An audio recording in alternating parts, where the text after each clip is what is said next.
बिस्मिल्लाहिर्रहमानिर्रहीम। अस्सलाम वालेकुम। अबरार रशीद एक मरतबा फिर आपकी खिदमत में हाजिर है और हमेशा की तरह आपसे रिक्वेस्ट है कि अगर अभी तक आपने इस चैनल को सब्सक्राइब नहीं किया या पहली मरतबा आपको ये वीडियो देखने का इत्तेफाक हो रहा है तो हमारी हौसला अफजाई के लिए इस चैनल को ना सिर्फ आपने सब्सक्राइब करना है, जो बेल आइकन है उसको भी ज़रूर प्रेस कीजिएगा, और अगर आपको वीडियो पसंद आए तो आपने जो लाइक का बटन है उसको भी दबा देना है। मैं थोड़ी सी मुस्कुराहट आप मेरे चेहरे पर देख रहे होंगे, उसकी एक ख़ास वजह है।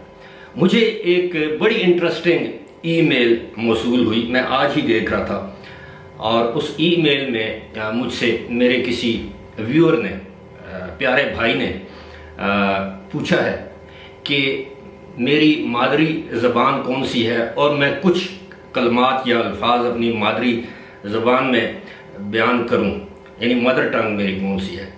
तो उन मेरे व्यूअर्स की इत्तला के लिए अर्ज़ है कि मेरी मादरी ज़बान जो है वो हिंदको है, जो कि हज़ारा में बोली जाती है, मुख्तलिफ डायलेक्ट्स होते हैं उसके। मेरी पिदरी ज़बान जो है वो पहाड़ी है, जो कि पोठवारी की ही एक किस्म है। पहाड़ी ज़बान जो कि गलियात और इस एरिया में बोली जाती है, बल्कि पूरे खित्ता पोठवार में बोली जाती है। मैं उसको पोठवारी इसलिए नहीं कहता कि पोठवारी ज़बान से वो डिफरेंट है। मेरी कौमी ज़बान जो है वो उर्दू है, और मैं आपको ये बताता चलूँ कि मेरी फिर एक सेकंड लैंग्वेज है, एंड दैट इज़ इंग्लिश। खैर, ये इंसान को जितनी भी ज़बानों पर अबूर हो उतना ही बेहतर है। लेकिन मैं आपको ये बड़ी दिलचस्प बात बताऊं कि मैं आज भी जब नमाज की नियत करता हूँ तो वो अपनी मादरी ज़बान में, हिंदको ज़बान में मैं नियत करता हूँ कि मैं नीयत की थी इस नमाज़ा दी पढ़ना खास वास्ते अल्लाह ताला ने मुँह मेरा खाना काबा शरीफ की तरफ, इस तरह ये। और उन्होंने अब तकाजा किया है तो मैं हिंदको में थोड़ी सी बात करूंगा। अगली किसी वीडियो में पहाड़ी ज़बान में थोड़े से अल्फाज कलमात मैं बयान करूंगा, और मैं अपना इंट्रो जो है, जो मेरी वीडियो का मौजू है, वो मैं हिंदको ज़बान में बयान कर देता हूँ। फिर उसके बाद उर्दू में बयान करूंगा कि ज़ाहिर है जो लोग हिंदको ज़बान प्रॉपरली समझ नहीं सकते। हाँ, मैं एक चीज़ भूल गया कि मुझे पंजाबी ज़बान बोलना भी आती है और समझ भी आती है। अलबत्ता मैं सिंधी, बलोची और पश्तो मुझे थोड़ी बहुत बोलना आती है, समझ लेता हूँ, लेकिन सिंधी ना बोलना आती है ना समझ आती है, बलोची ना बोलना आती है ना समझ आती है, कश्मीरी में समझ लेता हूँ अच्छे तरीके से।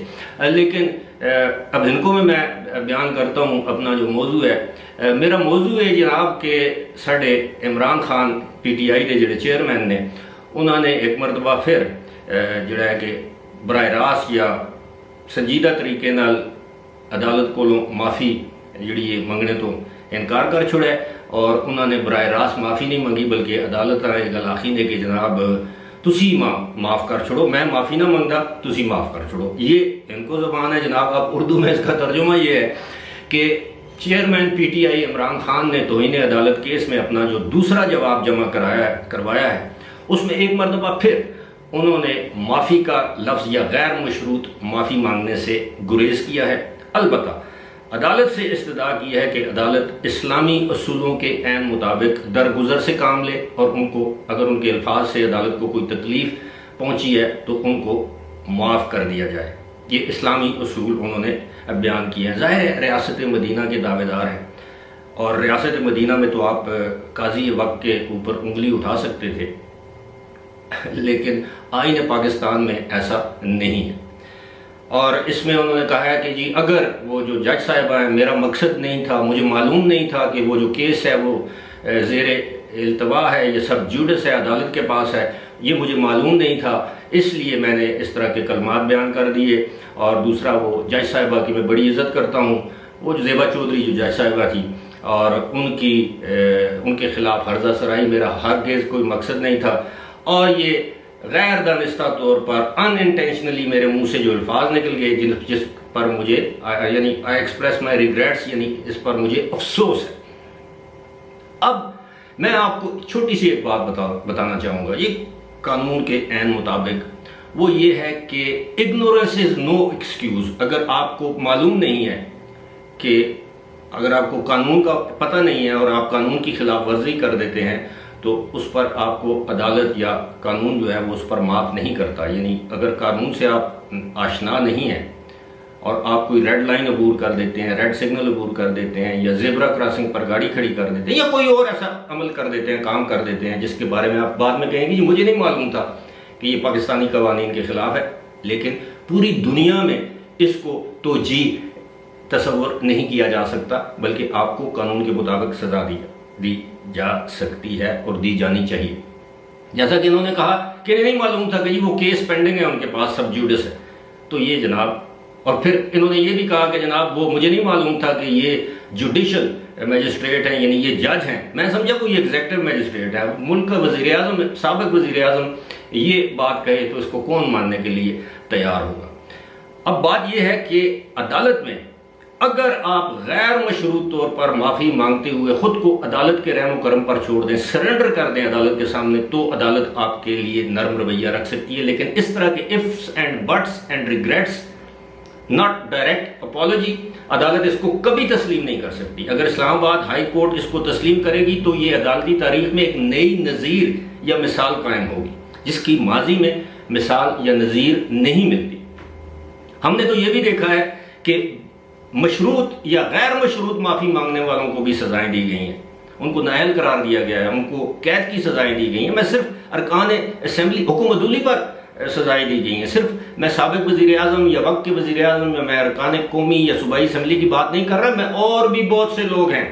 आपको याद होगा फैसल रजा आबदी, वो एक सेनेटर थे पीपल्स पार्टी के, उनको जिस तरह अदालत में बुलाकर उस वक्त के चीफ जस्टिस साकिब निसार ने जलील किया, उनकी तजलील की, फिर उनको एक झूठे मुकदमे में अंदर करवाया गया, एक मुकदमा उनके खिलाफ दर्ज करवाया गया, फिर जेल में उनकी तबीयत बिगड़ गई, यहां तक कि वो मरने के करीब आ गए, उनको इतनी ज्यादा अजियत दी गई इसलिए कि फैसल रजा आबदी उस वक्त के चीफ जस्टिस साकिब निसार के खिलाफ टेलीविजन टॉक शोज पे इसी तरह बातें करते थे जिस तरह आजकल फवाद चौधरी करते हैं।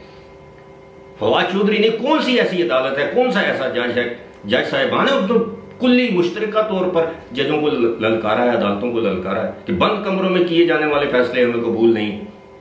साथ ही साथ ये भी कहा है कि ये अदालतें इमरान खान को नायल करेंगी तो फिर देखेंगे किस तरह आवाम आके इनका खिराव करती है। इसके बावजूद फवाद चौधरी के खिलाफ तो इन्हें अदालत का कोई मुकदमा ये केस नहीं बनाया गया।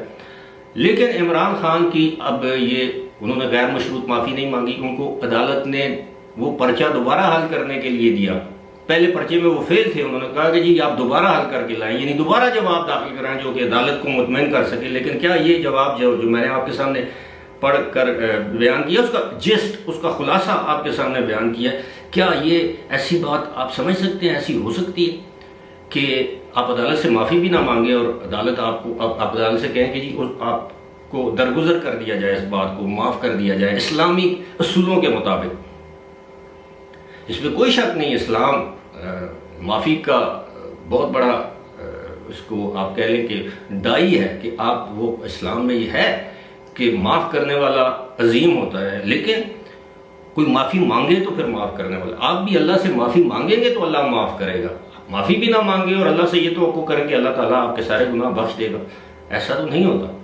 और जो इस वक्त अदालतें हैं ऑब्वियसली ये किसी कानून और आइन के तहत कायम की गई हैं, लेकिन अगर अदालतें अब भी सॉफ्ट कॉर्नर रखती हैं, अब भी रिलीफ देती हैं, तो फिर मेरे जैसे लोग, कमज़ोर लोग ये मानने पर मजबूर होंगे कि वाकई इस मुल्क में पॉपुलर के लिए और कानून, इस मुल्क में ताकतवर के लिए और कानून और मेरे जैसे आम लोगों के लिए और कानून। फिलहाल इसी के साथ मुझे दीजिए इजाज़त। खुदा हाफिज़।